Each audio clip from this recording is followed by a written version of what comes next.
मन के मधुबन में तुम चले आओ, मन के मधुबन में तुम चले आओ। मेरी सांसों में अब समा जाओ, दिल के आंगन में प्यार बरसाओ। मन के आंगन में प्यार बरसाओ, मन के मधुबन में तुम चले आओ। मेरी सांसों में अब समा जाओ, दिल के आंगन में प्यार बरसाओ। दिल के आंगन में प्यार बरसाओ, मन के मधुबन में तुम चले आओ।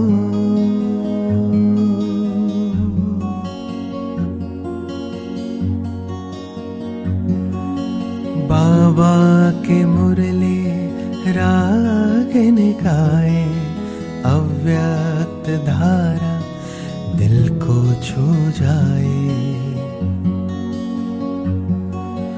बाबा के मुरली रागन गाए, अव्यक्त धारा दिल को छू जाए। क्रांति का ऐसा करिश्मा कहाँ, क्रांति का ऐसा करिश्मा कहाँ। दिल के आंगन में प्यार बरसाए, प्यार बरसाए। मन के मधुबन में तुम चले आओ, मन के मधुबन में तुम चले आओ। मेरी सांसों में अब समा जाओ, दिल के आंगन में प्यार बरसाओ। दिल के आंगन में प्यार बरसाओ, दिल के आंगन में प्यार बरसाओ।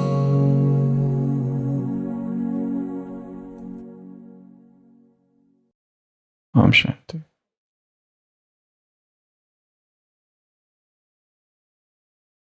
कई हजारों वर्ष पहले जब महात्मा बुद्ध इस धरती पर हुए, उनके विषय में ढेर सारी घटनाएं, जातक कथाएं हैं। एक कहानी है जिसमें कुछ लोग बुद्ध से मिलने आते, द्वार पर आनंद उनका परम शिष्य बैठा हुआ है। वो कुटिया है, कुटिया के द्वार पर आनंद है, और वो कुछ लोग, कुछ भिक्षुक मिलने आते हैं। वो अंदर जाते बुद्ध से मिलने, पर बहुत समय हो जाता है, वो लोग बाहर ही नहीं आते। आनंद को बेचैनी होती है, अंदर हो क्या रहा है। फिर भी वो रुकता है, पर एक समय आता है कि फिर उससे रुका नहीं जाता, और वो भीतर जाता है। और भीतर जब जाता है तो देखता है केवल बुद्ध बैठे हुए हैं। वो लोग कहाँ चले गए, और कोई दूसरा दरवाजा भी नहीं है। वो बुद्ध से पूछता है, वो लोग कहाँ चले गए।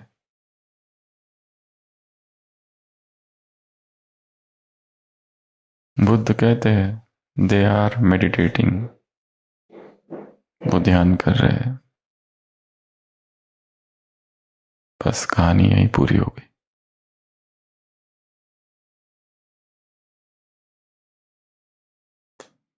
कुछ लोग मिलने आए। आनंद द्वार पर बैठा है। वो लोग भीतर गए। बहुत समय तक जब कोई नहीं आया भीतर से बाहर, उत्सुकतावश आनंद भीतर गया, देखा तो अंदर केवल बुद्ध बैठे। वो पूछता है वो लोग कहाँ गए? बुद्ध कहते हैं दे आर मेडिटेटिंग, वो ध्यान कर रहे हैं। ये बस इतनी ही कहानी है। आनंद अभी तक उस अवस्था तक पहुंचा नहीं है, और कहानियों में बाद में दिखाया है आनंद केवल बुद्ध की सेवा ही करता रहा है, पर उसने वो अरिहंत की अवस्था को प्राप्त नहीं किया। वो तो बुद्ध के शरीर छोड़ने के बहुत समय बाद बाकियों ने तो प्राप्त कर ली, या उसने दूसरों को प्राप्त कराई, पर आनंद खुद एनलाइटेंड नहीं हो पाया था। बुद्ध कहते हैं दे आर मेडिटेटिंग, अर्थात वो ध्यान कर रहे हैं। और क्योंकि आनंद अभी मेडिटेशन की उस अवस्था तक नहीं पहुंचा है, इसलिए वो उनको नहीं देख पा रहा है जो मेडिटेट कर रहे हैं। वो अभी भी इस देहभान की अवस्था में है।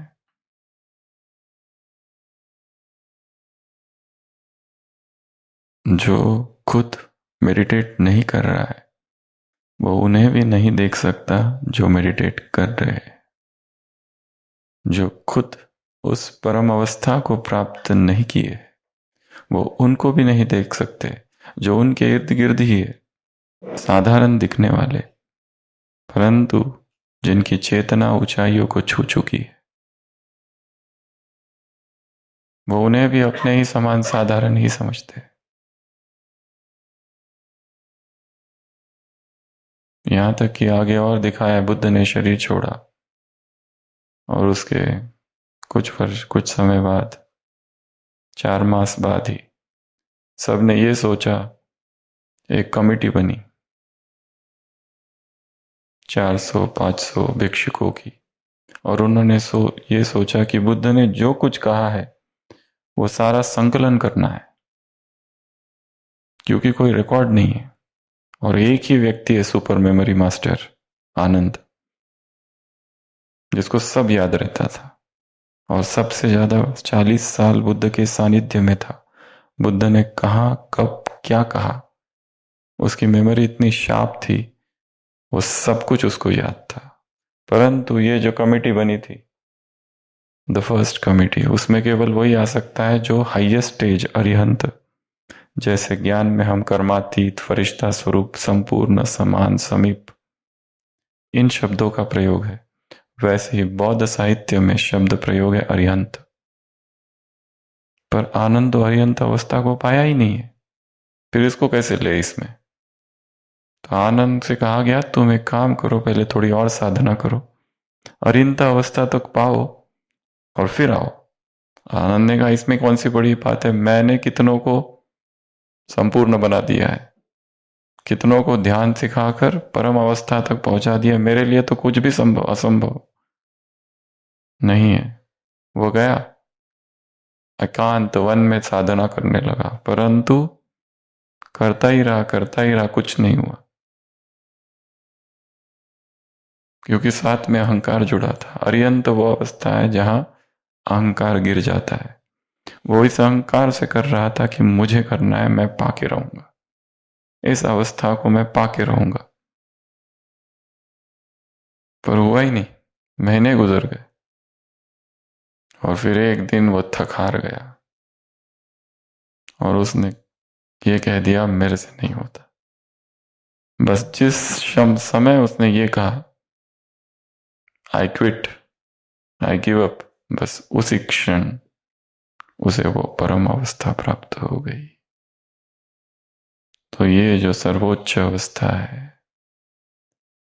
किसी धर्म ने उसे अरिहंत की अवस्था कहा है, किसी धर्म ने उसे pure as the father, complete कहा है, किसी धर्म ने जिसे निर्वाण कहा है, किसी ने मोक्ष कहा है, किसी ने मुक्त कहा है, किसी ने जीवन मुक्त कहा है, किसी ने तीर्थंकर कहा है, किसी ने निर्ग्रंथ कहा है। हाईएस्ट स्टेज को अलग अलग नाम दिए गए हैं। किसी ने भाव समाधि कहा है, किसी ने निर्विकल्प समाधि कहा है, निर्जरा किसी ने कहा है, वो अवस्था निर्जरा की है। ज्योति का बुझ जाना अर्थात निर्वाण, किसी ने निर्वाण कहा। किसी ने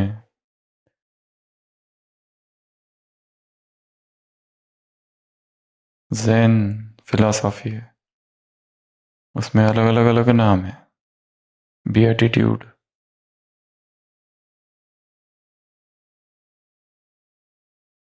गीता ने जिसे स्थित प्रज्ञ कहा।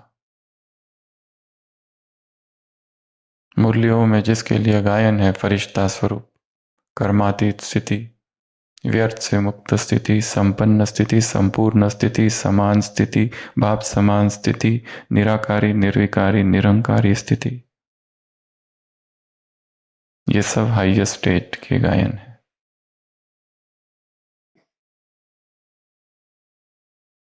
इस हाईएस्ट स्टेट में कॉन्शियसनेस वन हो जाता है। एक दूसरा भी गायन है बुद्ध के लिए। अहंकारी राजा था और उसे पता चला कि सारे के सारे लोग बौद्ध बन रहे हैं और उसकी बहुत महिमा है, और वो उस समय आया हुआ है अपने 10,000 भिक्षुओं के साथ, 10,000 monks। और उसके सभासदों ने, मंत्रियों ने कहा आप भी एक बार मिल लो। उसने पहले मना किया, परंतु फिर बहुत समझे, उसकी प्रार्थना करने के बाद वो राजा मान गया और कहा कि चलो मैं आता हूं। और जैसे ही वो पहुंचा, उसने पूछा कितने लोग हैं। सिपाहियों, सैनिकों और सेनापतियों ने कहा 10,000 लोग हैं। तुरंत उसने तलवार निकाली, जरूर कोई षड्यंत्र होगा, क्योंकि 10,000 लोग एक साथ यदि यहां है और आवाज बिल्कुल नहीं, कुछ तो षड्यंत्र की गंध आ रही है। वो मंत्री समझाते हैं षड्यंत्र कुछ नहीं है, तलवार भीतर रखो, आप बस मिलो। वो जाते हैं, वो राजा जाता है, देखता है बुद्ध बैठे और 10,000 भिक्षु बैठे, सब मौन, पिन ड्रॉप साइलेंस। वो बुद्ध से मिलता है, कहता है ये कैसे हो रहा है? केवल 10 लोग भी यदि कहीं खड़े हो जाए तो कितना आवाज आता है, और तुम लोग इतने सारे 10,000। बुद्ध कहता है ये 10,000 है ही नहीं, एक ही है। It is but one consciousness. जब मन मन से मिल जाते हैं, माइंड माइंड से मिल जाता है, वन यूनिवर्सल माइंड। यदि बुद्ध और महावीर एक ही कमरे में 3 दिन रुके, दोनों की फिलॉसफी अलग है, दोनों में भयंकर मतभेद है, चुपचाप रहेंगे 3 दिन, बाकी उनके जो शिष्य वो लड़ते रहेंगे, वो देखते रहेंगे दोनों के बीच में क्या होता है। पर हाईएस्ट स्टेजेस में कोई झगड़ा नहीं, हाईएस्ट स्टेजेस में एकत्व है, ऐक्य है। मोहम्मद पैगंबर आ जाए और जीसस क्राइस्ट आ जाए, कबीर आ जाए, और ये सबको एक ही कमरे में ठहरा दो, क्या करेंगे? दादी जान की, प्रकाशमणि दादी, सबको बिठा दो एक साथ, क्या करेंगे? नहीं नहीं हमारा राइट है, नहीं नहीं तुम्हारा गलत है, तुम्हारा ये मार्ग है, तुम्हारा वो मार्ग है, ऐसा करेंगे ना। हाईएस्ट स्टेज में एकता है। एक और एक कितने होते हैं गणित में? 2। एक और एक संगठन में कितने होते हैं? 11। एक और एक प्यार में कितने होते हैं? 1। एक और एक अध्यात्म में कितने होते हैं? 0। एक को एक से मिलने ही ना दिया जाए, कूटनीति। एक को एक के विरुद्ध खड़ा कर दिया जाए, राजनीति। ऐसे 6 सिद्धांत है ये। कौन से सिद्धांत? एक, एक के सिद्धांत। एक एक से मिल जाए गणित में दो बनते हैं, एक एक से मिल जाए संगठन में 11 हो जाते हैं, एक एक से मिल जाए प्रेम में एक ही है दोनों, पर अध्यात्म में शून्य बनता है। कूटनीति में एक एक से मिलने ही ना दिया जाए, और राजनीति में एक को एक के खिलाफ खड़ा कर दिया जाए। ये एक कपाड़। तो अध्यात्म में और प्रेम में एक हो जाता है, या फिर शून्य हो जाता है। The one absolute consciousness. तो हाईएस्ट स्टेट का गायन, हाईएस्ट स्टेज का गायन, हाईएस्ट सर्वोच्च अवस्था का गायन सभी धर्मों में है, अलग अलग नाम से। केंशो, जैन फिलॉसफी में केंशो कहते हैं।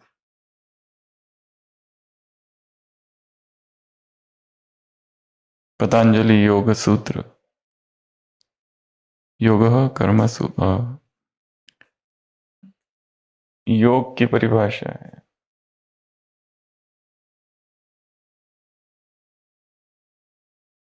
जहां सारी इंद्रिया वश में हो गई है, जितेंद्रिय अवस्था, कर्मेंद्रिय जीत अवस्था, या भगवद गीता में योगः कर्मसु कौशलम, ये अवस्था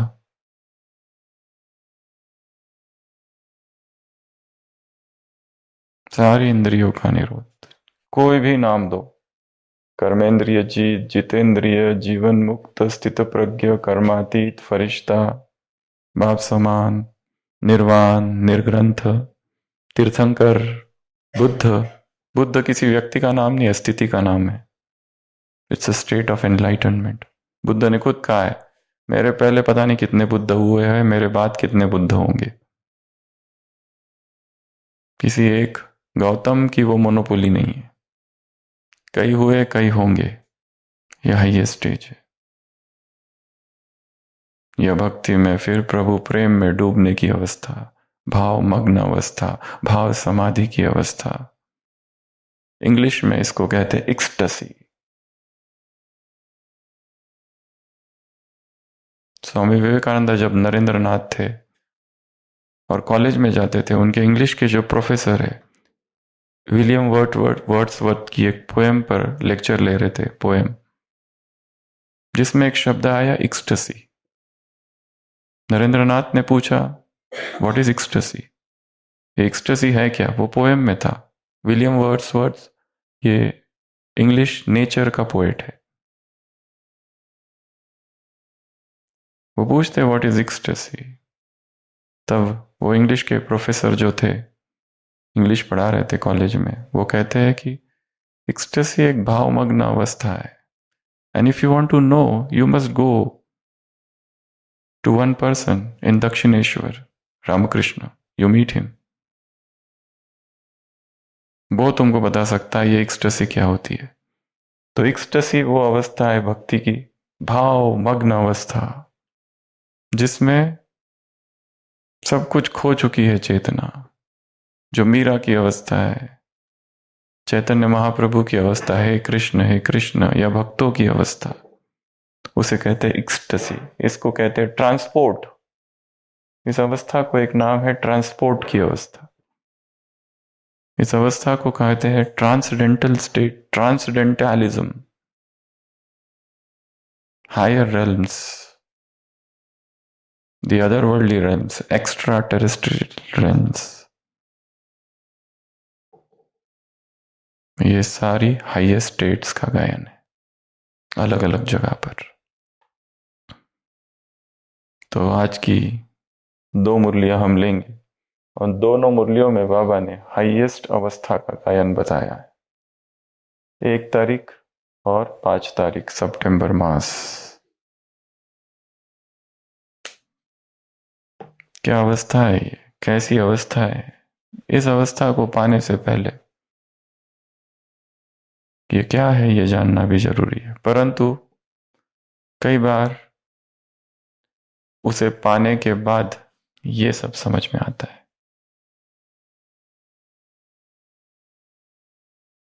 तो इतने जो सारे नाम हैं और इतने सारे जो धर्म हैं और जो अलग अलग नाम हमने देखे, वो सब इस एक अवस्था में है। तो इसमें ऐसी 10 बातें हैं। समीपता की निशानी है समानता। आवाज में आना और आवाज से परे चले जाना, ये पहली निशानी। समानता की निशानी, संपूर्णता की निशानी। कितनी बातें बताई है इसमें बाबा ने? 10। Sound, soundless.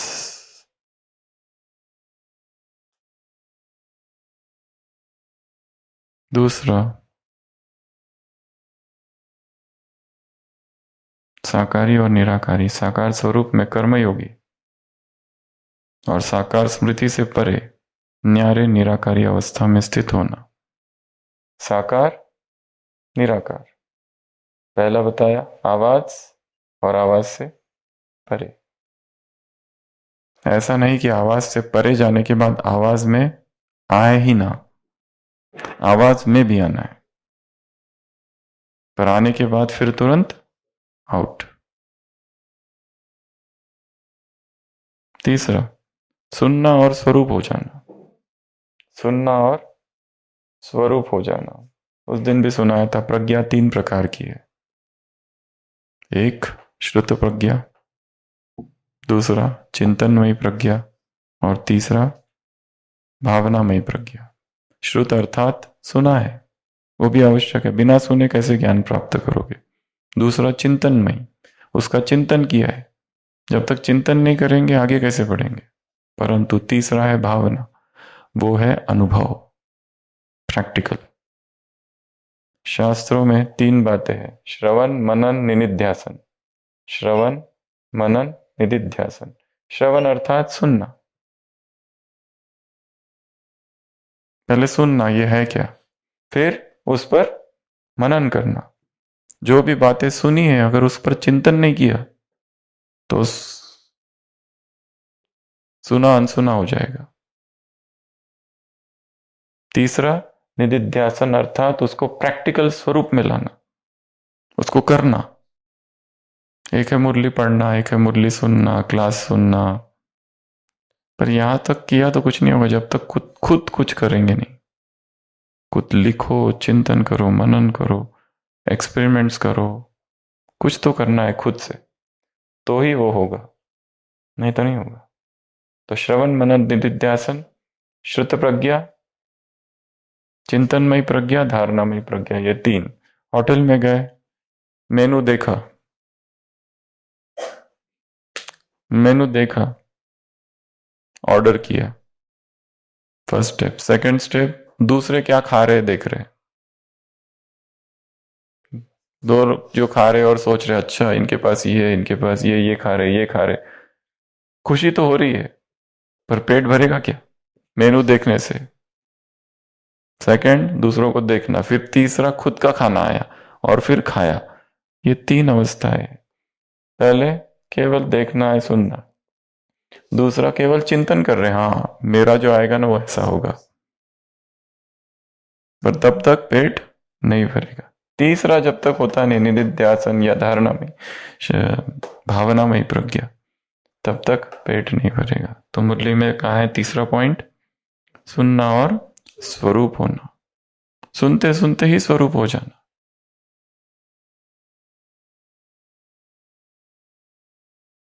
चौथा, मनन करना और मगन हो जाना।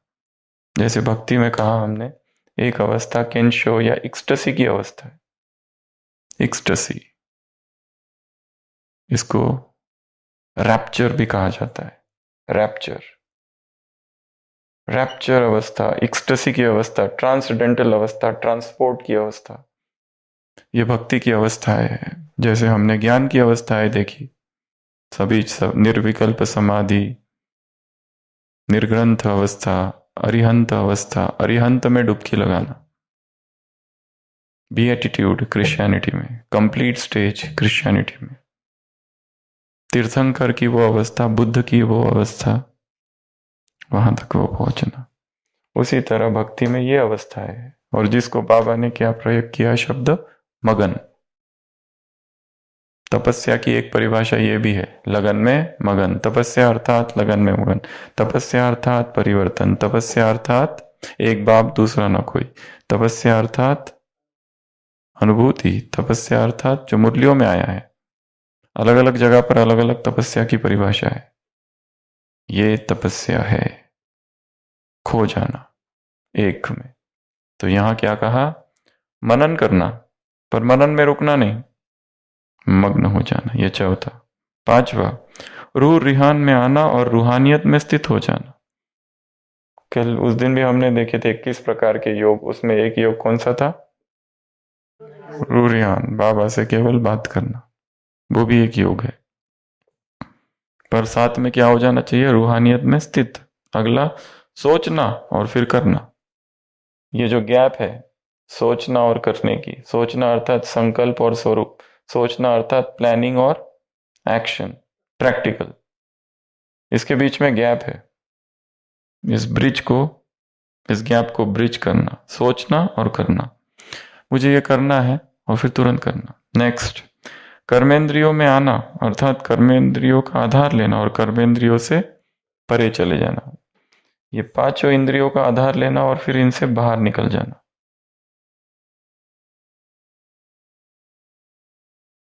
आठवां, प्रकृति द्वारा प्राप्त हुए साधनों को स्वयं प्रति कार्य में लगाना और प्रकृति के साधनों से समय प्रमाण निराधार हो जाना। अभी अभी चीजों को यूज करना और उन चीजों से बाहर निकल जाना। एडिक्शन ना बने, नहीं तो इस मोबाइल जैसा ज्ञान योग का साधन और कोई भी नहीं है। इसमें सारी मुरलियां है, सब कुछ है, क्लासेस से लेके सब कुछ। पर यही अगर एडिक्शन बन गया तो इससे ज्यादा घातक ये बॉम्ब है, बॉम्ब, और कुछ भी नहीं है जो विनाश कर देगा, संपूर्ण विनाश।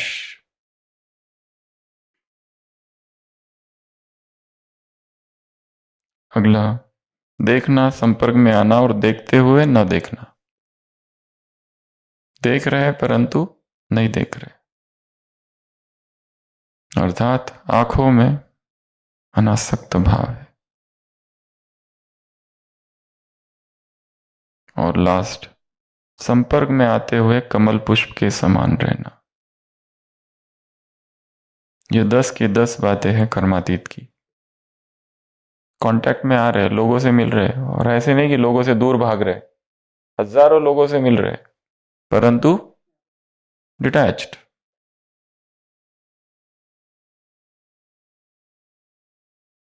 तो कौन कौन सी 10 बातें देखी। पहला, आवाज में आए, आवाज से तो मतलब जब बोलना है तब बोला, जब चाहो तब मौन हो जाना, चुप हो जाना। दूसरा, साकारी दुनिया में और फिर निराकारी दुनिया में, साकारी अवस्था, निराकारी अवस्था। तीसरा, सुनना, स्वरूप बाद में नहीं, सुनते सुनते ही स्वरूप बन जाना। चौथा, मनन करना और साथ साथ मगन हो जाना। जब माइंड बहुत डिस्टर्ब हो, माइंड को यदि एकाग्र करना हो तो उसका भी साधन मुरली ही है। कल जो टेस्ट दी उसमें लास्ट पैराग्राफ मुरली पर था। मुरली क्या है, लाठी है, वो तुमको पहुंचा देगी। और क्या है मुरली, भोजन। मुरली कल की जो वाणी पर, जिस पर आप लोगों ने टेस्ट दी, last paragraph, half caste, full caste, Brahmin, Muralidhar से प्यार अर्थात मुरली से प्यार था ना। संगठन नहीं, लास्ट पैराग्राफ मुरली वाला। लगन से सुनना है मुरली को।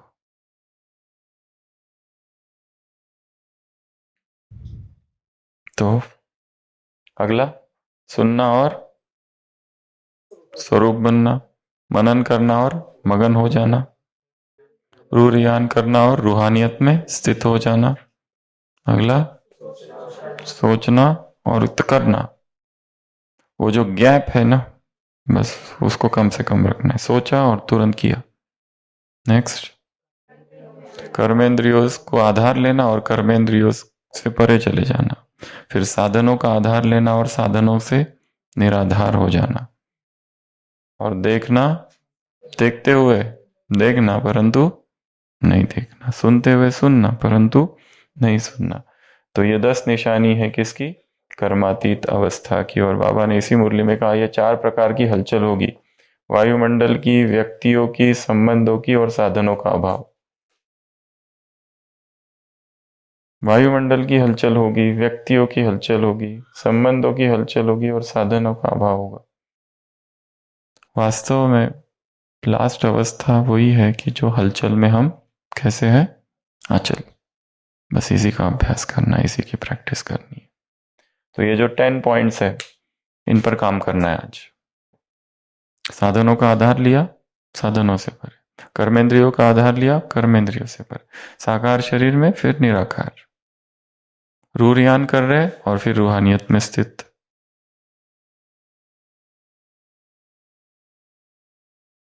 डिटैच्ड। राजा की कन्या होती है, वो एक सन्यासी को देखती है और वो एकदम मोहित हो जाती है और राजा को कहती है मुझे ये चाहिए। ये युवा सन्यासी, उस युवा सन्यासी को पकड़ कर लाते हैं राज्य में, राजा के सामने। राजा कहता है मेरी बेटी को तुम पसंद आ गए हो, इससे विवाह करो। वो सन्यासी कहता है कौन विवाह करेगा, मैं हूं ही नहीं। कहते क्या, तुम हो ही नहीं? वो कहते हाँ मैं हूं ही नहीं, विवाह कौन किससे करेगा? राजा कहता है विवाह करोगे कि नहीं, जल्दी बताओ, सीधा सीधा बताओ, उल्टा उल्टा मत घुमाओ। वो कहते कौन विवाह करेगा, मैं हूं ही नहीं। राजा को गुस्सा आता है, कहता है इसकी गर्दन उड़ा दो। वो कहते उड़ा दो गर्दन, वैसे भी इस गर्दन से मेरा कोई संबंध ही नहीं। गर्दन से तो क्या, मेरा इस शरीर से ही संबंध नहीं है। कब से मैंने इस शरीर से संबंध छोड़ दिया है। और वो सन्यासी राजा से कहता है जैसे वसंत का मौसम चालू था, जैसे वसंत में जो सूखी पत्तियां होती है वो हवा को आमंत्रित करती है कि आओ और मुझे गिराओ, वैसे मैं भी आमंत्रित करता हूं कि आओ और मेरा सिर काट दो, क्योंकि मेरा इस सर से कोई संबंध ही नहीं है।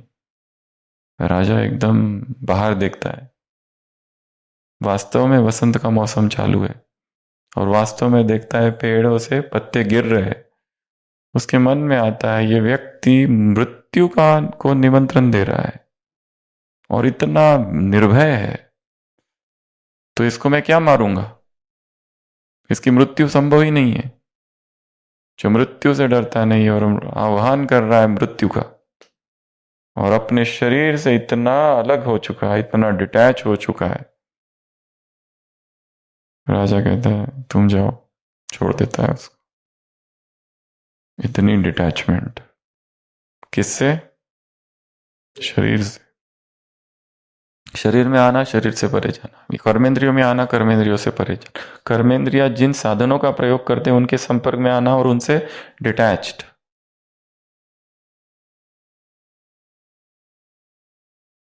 मैं हूं ही नहीं ये शरीर। तो ये 10 बातें प्लस ये 4 प्रकार की हलचल। दूसरी मुरली है जिसमें बाबा ने फरिश्तों की बातें सुनाई है। फरिश्ते की बातें 8 ये बातें हैं फरिश्तों की। जो फरिश्ता होता है वो क्या करता है? बहुत सारे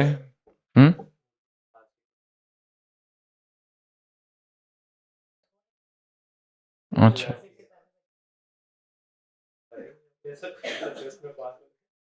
अच्छा अच्छा, वो मुरली वाला। Okay okay. अच्छा आ जाएगा। ओके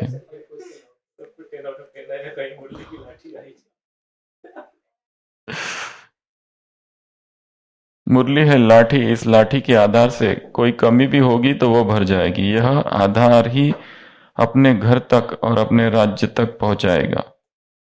ये थी पहली पॉइंट। दूसरी पॉइंट थी तो लगन से मुरली पढ़ना और सुनना, अर्थात मुरलीधर की लगन में रहना। मुरलीधर से स्नेह की निशानी है मुरली। जितना मुरली से स्नेह उतना ही सबको मुरलीधर से भी स्नेह। ये दूसरी पॉइंट। तीसरी, सच्चे ब्राह्मण की परख मुरली से होगी। मुरली से लगन अर्थात सच्चा ब्राह्मण, मुरली से लगन कम अर्थात हाफ कास्ट ब्राह्मण।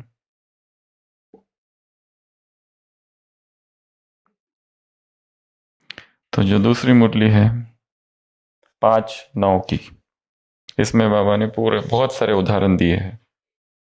फरिश्ते स्वरूप की लाइट में अन्य आत्माओं को भी लाइट ही दिखाई देगी। बाबा ने कहा जो एक्टर्स होते हैं ना, उनको लाइट फोकस किया जाता है, तो इनका एक वो स्वरूप जो लाइट में और एक वो जो लाइट में नहीं है, बहुत फर्क है।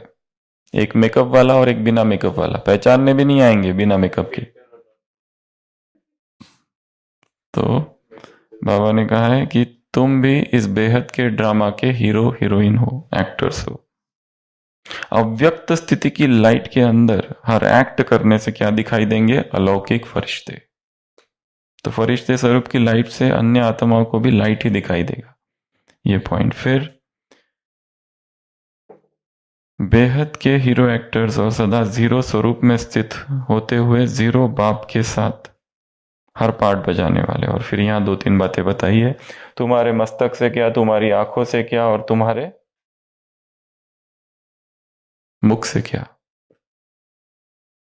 तो नयनों से जैसे टीवी होता है, तो बाबा ने कहा फरिश्ते के नयन दिव्य दूरदर्शन का काम करेंगे। हर एक के नयन द्वारा सिर्फ इस संसार के ही नहीं लेकिन तीनों लोकों के दर्शन होंगे। ऐसा होने वाला है इन आंखों से। लोग देखेंगे तो उनको तीनों लोकों का दर्शन होगा एक आंखों से। मस्तक से क्या?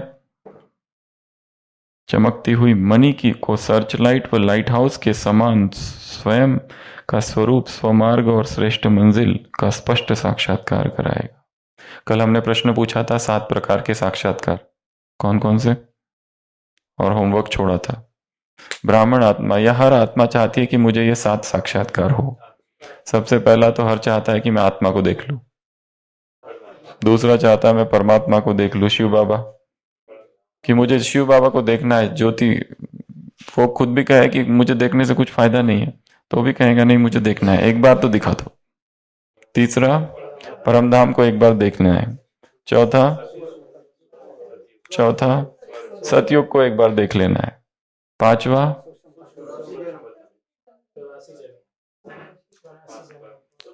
अपने 84 जन्मों को मुझे देख लेना है, पता चल जाए मैं पिछले जन्म में क्या था, कैसा था, क्या था, कौन से हिसाब थे, कहां था। अगला,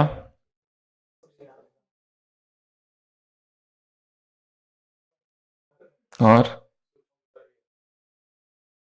सूक्ष्म वतन। अच्छा, और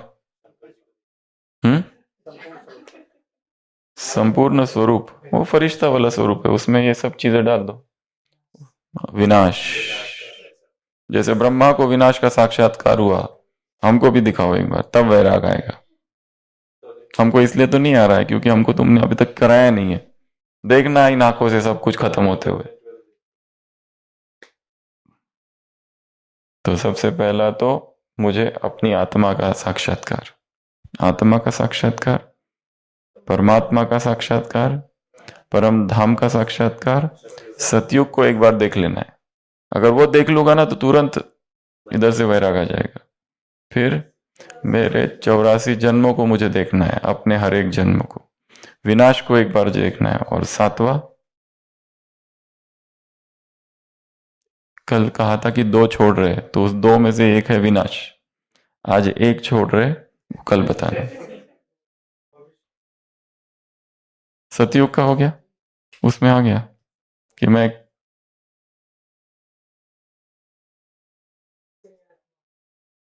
चलो सोचो। और तो ये फरिश्ते की बातें थी। और एक बहुत इंपॉर्टेंट काम आज करना है सबको, वो है ये ऐसी एक चेकलिस्ट है जो हम बनाएंगे, जिसका आपको प्रिंट आउट निकाल के रख देना। हर संडे से लेके सैटरडे तक ये चेकलिस्ट है। तो ये 7 दिन की चेकलिस्ट है।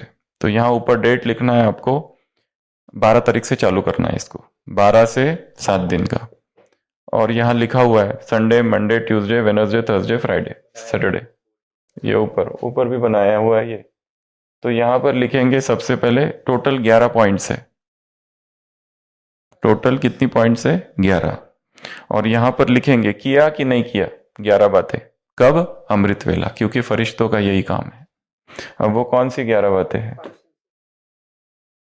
हमको इन 11 चीजों को सकाश देनी है, और ये अमृत वेला कंपलसरी काम है जो होना चाहिए। अगर हुआ तो टिक मार्क करो किया। कौन से दिन? मंडे को। तो ये चेकलिस्ट है, इसका प्रिंट आउट निकाल के रखना। तो 1 मास के लिए 4 प्रिंट आउट लगेंगे, 7-7 दिन के।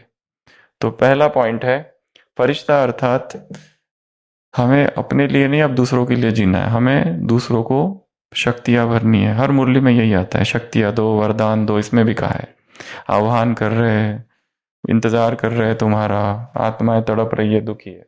तो सबसे पहला काम 5 इंद्रियों को सकाश। सकाश कहाँ से चालू करनी है? अपने शरीर से। दादी जानकी कहती थी मैं उठते ही सबसे पहले क्या करती हूँ? अपने शरीर को 5 मिनट सकाश देती हूँ। क्योंकि शरीर यदि ठीक नहीं तो कुछ भी ठीक नहीं। शरीर को चलाना यदि आ गया तो राज्य चलाना आ जाएगा। Body management is kingdom management. तो सबसे पहले किसको सकाश देंगे? अपने 5 शरीर के 5 इंद्रियों को। 5 इंद्रियों को सकाश, ये सबसे पहली सकाश। मुझ आत्मा से संपूर्ण शरीर में पवित्रता की किरणें जा रही है। शरीर स्वस्थ यदि है, स्वस्थ नहीं है, यदि हेल्थ नहीं है संगम युग पर, तो स्पिरिचुअलिटी फेल। क्या चाहिए? स्वस्थ शरीर चाहिए। और हम लोग देख रहे हैं ब्राह्मण आत्माओं भी कितने सारे सुपरस्टिशन में फंसे हुए हैं।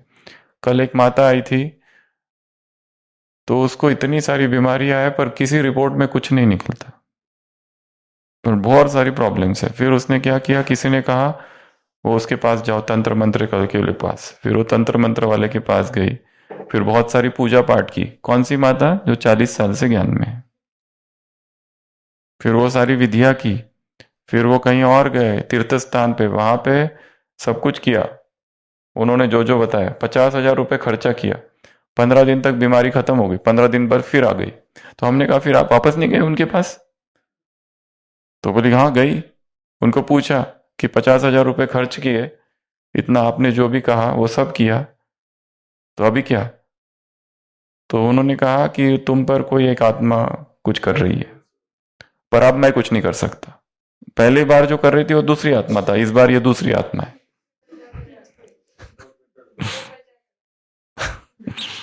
तो फिर मैंने कहा फिर आप कहाँ गए? फिर और दूसरे मांत्री इसके पास गए, इसके पास जा रहे हैं, खर्च कर रहे हैं बहुत सारा, पर बीमारी ठीक नहीं हो रही है। वजन ज्यादा है, एक्सरसाइज 0, वो नहीं करना है, भोजन का कंट्रोल करना नहीं है, MRI कर लिया, यहाँ कुछ कुछ होता है। मैंने कहा एक लास्ट इंडोस्कोपी करा लो, बोले वो भी हो गई है, वो भी normal, MRI normal, CT normal, सब कुछ नॉर्मल, पर बीमारियां बहुत है शरीर में। यहाँ दर्द, यहाँ दर्द, यहाँ दर्द, वहां दर्द, रात रात भर नींद नहीं आती, यहाँ भारीपन। तो उसने कहा था पिछली बार जो आत्मा ने तुम पर ये कर रहे था, अटैक किया था, वो नहीं, अब ये दूसरी आत्मा है। मैंने कहा ये तो अच्छी मार्केटिंग है, अभी मैं कुछ नहीं कर सकता। वो 50,000 रुपये उस आत्मा के थे।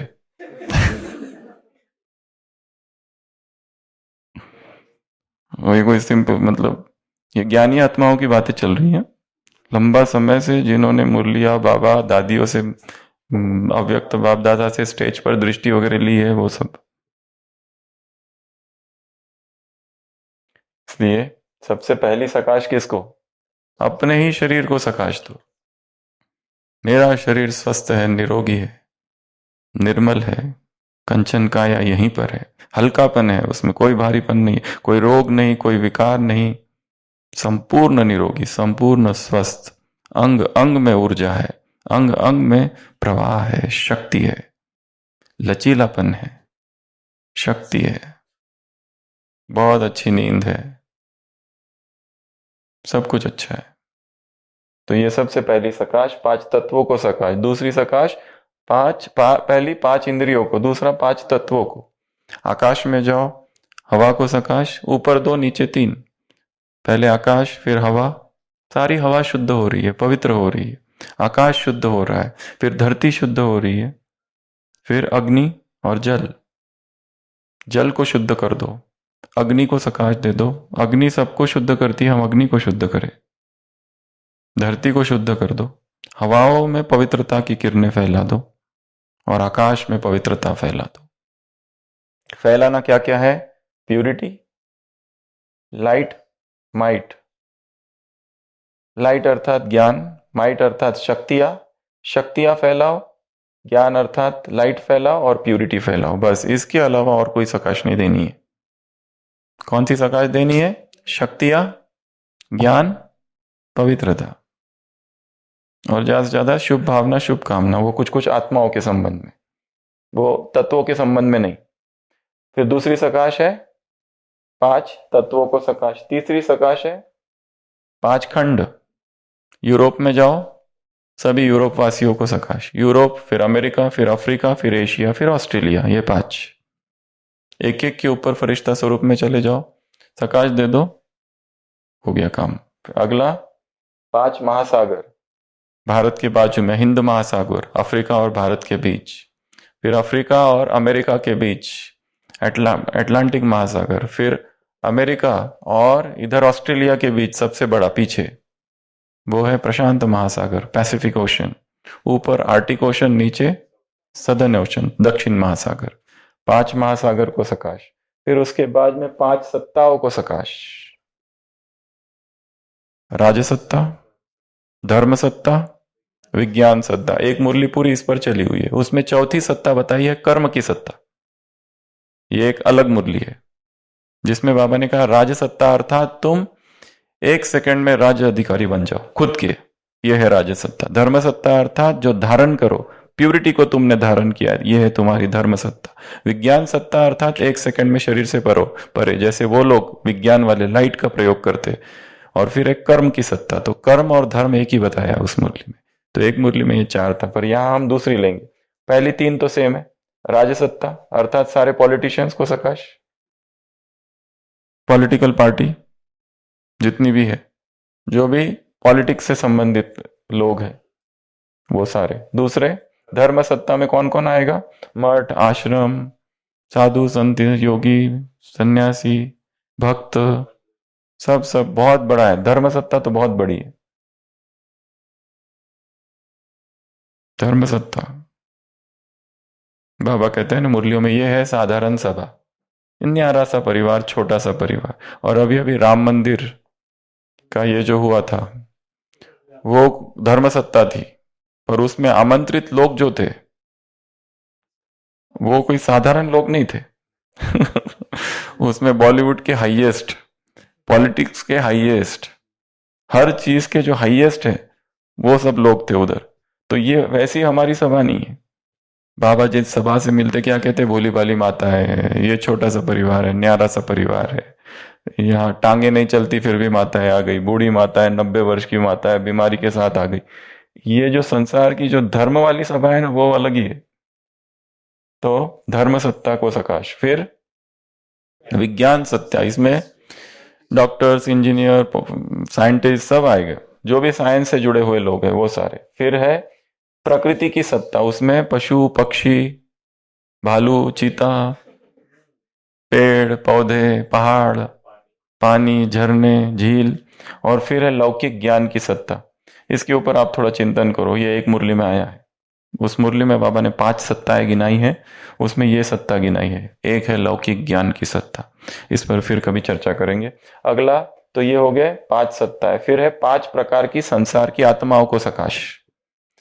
ये सारा काम 5 मिनट में कर देना है सुबह सुबह, पहले पहले टाइम लगेगा, पर धीरे धीरे बहुत फास्ट, बहुत क्विक। और इसकी चेकलिस्ट है ये, जिस दिन नहीं किया उस दिन उसको क्रॉस करो। जिस दिन किया अमृत वेला, जैसे जो तारीख है ऊपर तारीख लिखी, और जो भूल गया उसको क्रॉस करो शाम को कि ये भूल गया था, फिर रात को सोने से पहले सकाश देके फिर सोना है। 5 प्रकार की आत्माएं, दुखी आत्माओं को सुख की सकाश, अशांत आत्माओं को शांति की सकाश, अपवित्र आत्माओं को पवित्रता की सकाश। चौथे प्रकार की आत्माएं भटकती हुई आत्माएं, भटक रही है, ठिकाना ढूंढ रही है, उनको ठिकाना। और 5वीं प्यासी आत्माएं, अतृप्त आत्माएं। ये 5 प्रकार की आत्माओं को सकाश। तो ये हो गया, कहां पहुंचे हम? 5 प्रकार की संसार। फिर 5 प्रकार के ब्राह्मण। एक कुमार, उसमें मधुबन निवासी सारे आ गए, ऊपर नीचे सारे। एक कुमार या सेंटर वाले कुमार, या जो संसार में जो भी कुमार है, सभी कुमारों को सकाश, जो ज्ञान में चलते हैं, अनन्य है, पक्के है। दूसरा कुमारिया, जो पक्की है कुमारिया, उनको सकाश। तीसरा जो टीचर्स है। चौथा जो माताएं है, अधर कुमारिया, और जो भाई है अधर कुमार, जो ज्ञान में चल रहे हैं। ये 5 प्रकार की ब्राह्मण आत्माओं को सकाश। उसके बाद में 5 प्रकार की स्पेशल आत्माएं हैं। अब ये कौन सा है? ये एक एडिशन है। 5 प्रकार की स्पेशल आत्माएं। सबसे पहले जिन्होंने हमको बहुत दुख दिया है, बहुत सताया है, बहुत तड़पाया है, मेंटल टॉर्चर किया है, इमोशनल टॉर्चर किया है, कर रहे हैं। जिन्होंने हमको बहुत निंदा की, बहुत अपमान किया, उन सबको, जिन्होंने हमारे साथ अन्याय किया, उन सबको क्षमा। ये पहली आत्मा है। दूसरा, हमने जिनको सताया है, दुख दिया है, पीड़ित किया है, निंदा की है, अपमान किया है, बहुत ही टॉर्चर किया है, ऐसी आत्माओं से माफी मांगना। तो एक माफ करना है, एक माफी मांगना। तीसरा धन्यवाद। किन आत्माओं का धन्यवाद? लौकिक माता पिता का सबसे पहले, फिर वो सभी आत्माओं का जिन्होंने हमें आगे बढ़ने के लिए मदद की है, उन सब के प्रति थैंकफुलनेस। चौथे प्रकार की आत्मा, उस आत्मा से जिससे सबसे ज्यादा कर्म बंधन है। ये स्पेशल सोल्स में है, सबसे ज्यादा कर्म बंधन है। पता नहीं किस जन्म का हिसाब है। बहुत सब कुछ करने के बाद, हजारों मीटिंग्स हो गई है, सब कुछ हो गया, पर उस एक आत्मा के साथ ऐसा कड़ा बंधन है न वो टस से मस होने को तैयार है, ना हम। दोनों सुपर ईगो वाले हैं। तो वो आत्मा को सकाश। और लास्ट 5वें प्रकार की स्पेशल आत्मा है, जो भविष्य में अभी आई नहीं है। जिनसे अभी कोई है कुमार, अभी सोच रहा है शादी करूं, तो अभी उसके संबंध चालू हो गए। वो आत्मा है जो अभी आई नहीं है, जो आएंगी, अभी आ जाएगी। हम ये मत समझना सारे हिसाब पूरे हो गए। हाँ, हम एक जगह कुमारों की भट्टी चालू होने वाली थी, बहुत सारे कुमार आए थे, 100 कुमार थे लगभग। उसमें से एक कुमार मिलने आया। बहन जी ने कहा इससे मिल लो। तो मैंने कहा बोलो। बोले मेरी शादी होने वाली है अगले महीने, भट्टी अटेंड करूं या ना करूं? मैंने कहा खतरा है। बहुत खतरा है, क्योंकि दरवाजे बंद हो जाएंगे, रिकॉर्डिंग बंद हो जाएगी।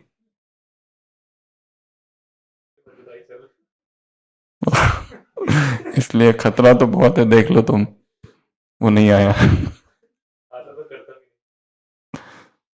तो ये 5 प्रकार की आत्मा है। कौन कौन सी? जिनको हमने दुख दिया उनसे माफी मांगो, जिनको हमें दुख दिया उन्हें माफ कर दो, माफ कर दो, माफी मांग लो, धन्यवाद दे दो। किनको धन्यवाद देंगे? सबको। वो सब ने जिन्हें हमें आगे बढ़ाया, मदद की, हमारी थोड़ी सी भी मदद की ज्ञान में, उनके प्रति धन्यवाद का भाव। अगला एक स्पेशल आत्मा है, जो पीछे ही पड़ी हुई है कब से, जो स्पेशल उसके साथ हिसाब है, या एक या अनेक भी हो सकती है। अगला जो आने वाली है भविष्य में। तो ये हो गया स्पेशल साइड। फिर उसके बाद में है 5 प्लेसेस, मधुबन की 5। तो इसमें और बहुत सारे डिविजन है। ऊपर माउंट आबू के 5, नीचे शांतिवन के 5। माउंट आबू के 5 में पांडव भवन, ज्ञान सरोवर, पीस पार्क, म्यूजियम, हॉस्पिटल, ये ऊपर के 5। नीचे के 5 शांतिवन, मनमोहिनी, आनंद सरोवर, मानसरोवर, फिर सोलार आनंद सरोवर, और उसके बाद में फिर बहुत सारे छोटे छोटे जो है वो हॉस्पिटल ले लो, शिवमणि ले लो, नर्सिंग ले लो, आनंद, अपना ये आनंद नहीं, आरोग्यवन, तपोवन, पीएम पार्क, ये सब, गुलजार भवन, ये कहाँ है? उपवन कहाँ बन रहा है? अच्छा, गुलजार भवन, उपवन। तो ये सब, हाँ, तो ये सारी प्लेसेस। उसके बाद में 5 विकार, इनको क्या करना है? भस्म करना है, अमृत वेला। ये चेक लिस्ट है रोज की, बहुत बड़ी चेक लिस्ट है, पर एक बार कर लिया तो काम हो जाएगा। और कुछ दिन तो सामने रख के करो, इसका छोटा सा कार्ड बना लो, जेब में डाल दो उसको। हाँ, फोटो तो है पर छोटा सा, इतना सा, ताकि वो हो जाए पूरा। फिर 5 प्रकार के 5 विकार जिनको हमें भस्म करना है।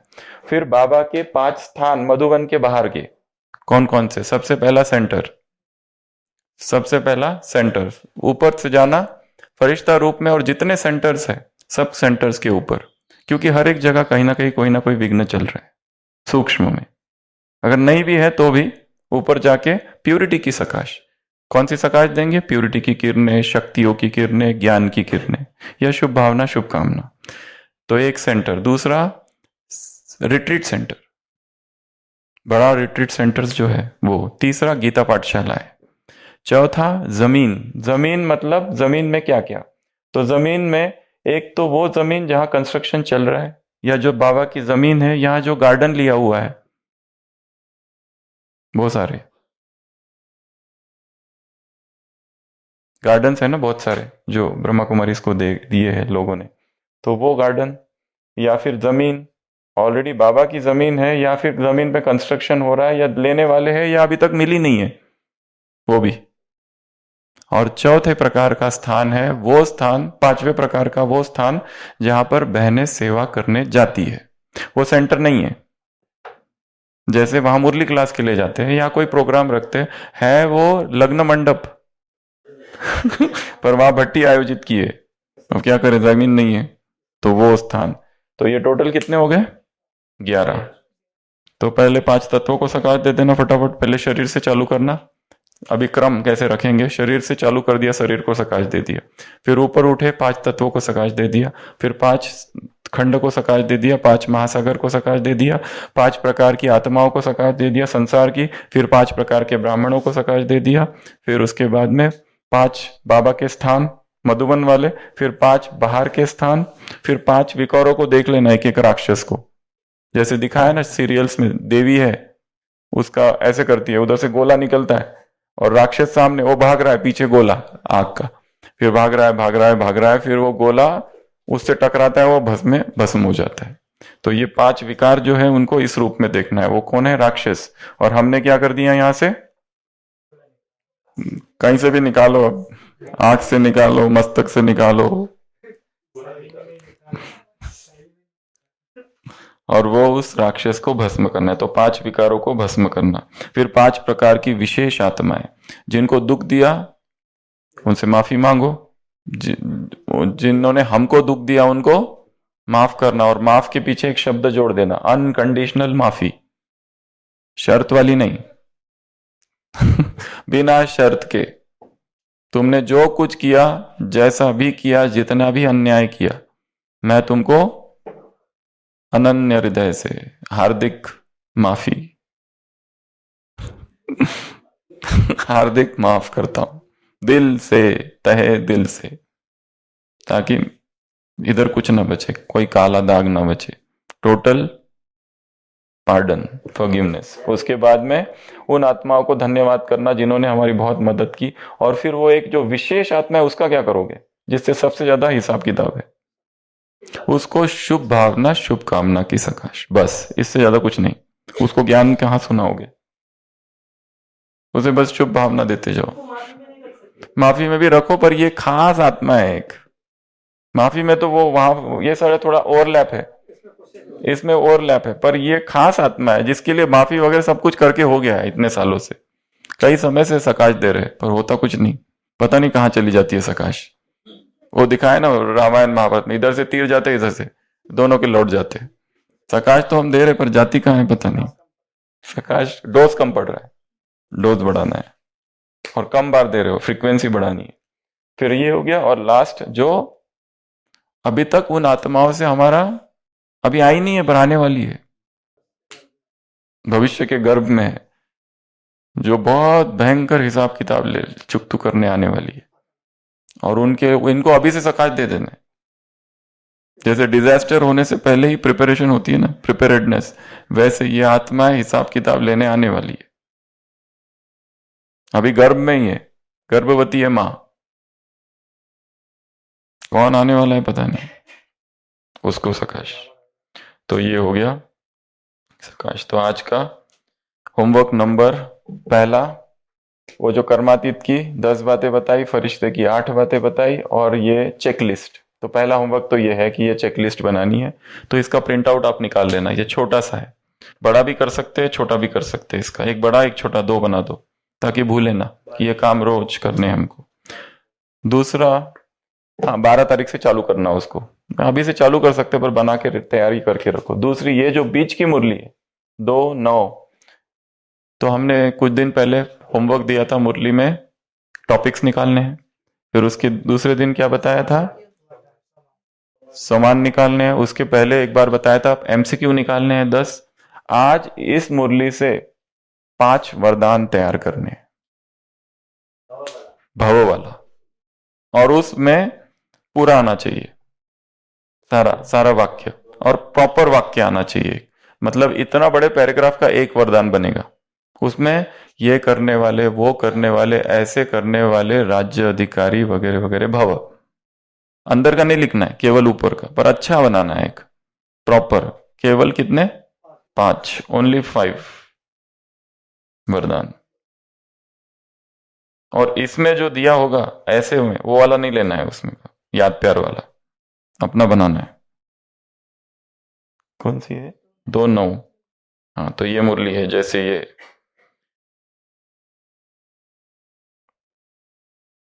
कल्प कल्प के राज, तख्त नशीन वगैरह वगैरह, इसमें शब्द है, दिल तख्त नशीन भव, पर उसमें 3-4 पूरा मतलब कवर हो जाना चाहिए।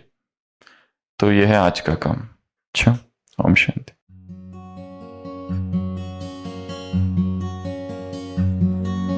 मन के मधुबन में तुम चले आओ, मन के मधुबन में तुम चले आओ,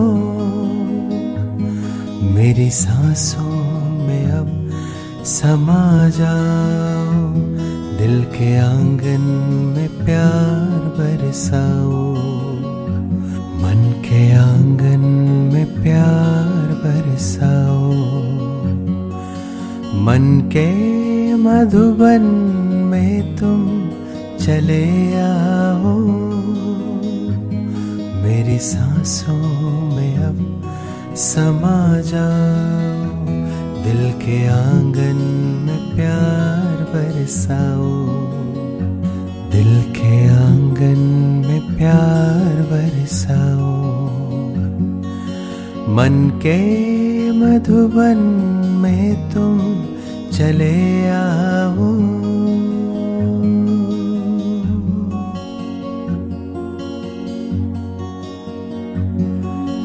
बाबा के मुरली रागन गाए, अव्यक्त धारा दिल को छू जाए, बाबा के मुरली रागन गाए, अव्यक्त धारा दिल को छू जाए, क्रांति का ऐसा करिश्मा कहाँ,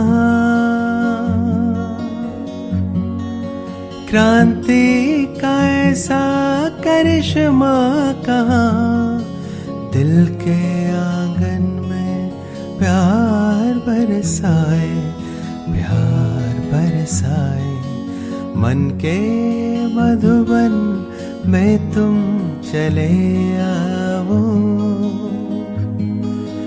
मन के मधुबन में तुम चले आओ,